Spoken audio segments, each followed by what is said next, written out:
এই হুজুরের বয়ান আমি মাঝে মাঝে শুনি, আনিসুর রহমান সাহেবের। হ্যাঁ, কথা কয় সব গিয়ে একদম কলিজায় লাগে, সব কথা কলিজায় লাগে। একটা বয়ান করছে, কতবার যে এই বয়ানটা আমি শুনছি জানেন। এই বাপ, তোমরা যারা চিন্তা করো না, তোমরা বলো না বাজান, বলো না এই দরদি ভাই চিৎকার করে বললাম, তুমি যদি বলো তোমার পায়ে ধরতে, আমি পায়ে ধরতে রাজি। তুমি যদি বলো তোমার জড়িয়ে ধরে কাঁদতে, আমি কাঁদতে রাজি।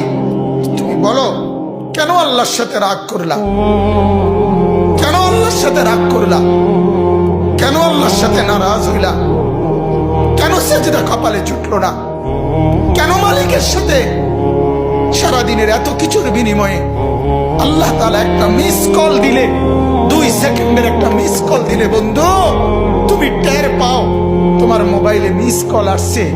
এত বড় মসজিদে 6টা মাইকের হরন দিয়া আল্লাহু আকবার বলে তোমারে ডাক দেয়, তোমার একটাবারও কানে লাগে না, বিবেকে লাগে না। তোর মতো সত্য ডাকাত, তোর মতো পাষাণ বেটার কে হইতে পারে? বেটা কথা বলেন না কেন? তুই ডাকাত, কত বড় ডাকাত। ওই যে এই যে একটা বয়ান আছে দেখবেন, যে তুমি আজকে কার জন্য কি করলা, বড় বড় বিল্ডিং করলা, পাইলিং করলা, তুমি মরে যাইবা, সব শেষ। এটা জানেন না? এত হিট করছে এই বয়ান, দিলে হিট করে। কি কইল উনি? উনি বলতেছে যে আমার বাবা নাই, দাদা নাই, দাদি নাই, কেউ নাই, কিচ্ছু নাই, মিয়া আমিও থাকবো না।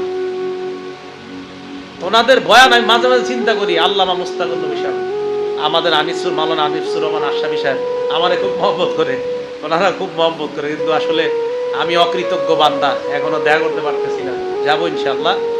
হুজুর আনিসুর রহমান আশরাফী সাহেব দেখবেন কোনো সুর সার কিচ্ছু নাই, কথা গিয়া সুর লাগে দিলে একদম হিট করে। কি আজীব এক ইয়া। আমলি মানুষ তো, আমলি মানুষ তো যা কয় তাই ভালো লাগে। আমলি মানুষ দেখবেন যা কইব এটাই ভালো লাগে। আপনারা যদি একটা থাবরও দেয় আমলি মানুষ, জি হুজুর মারেন আমারে মারেন, তাও ভালো লাগবে। তো যাই হোক, আমলি মানুষদের কাছে বেশি বেশি যাবেন, যারা আমল করে তাদের কাছে খুব বেশি যাবেন।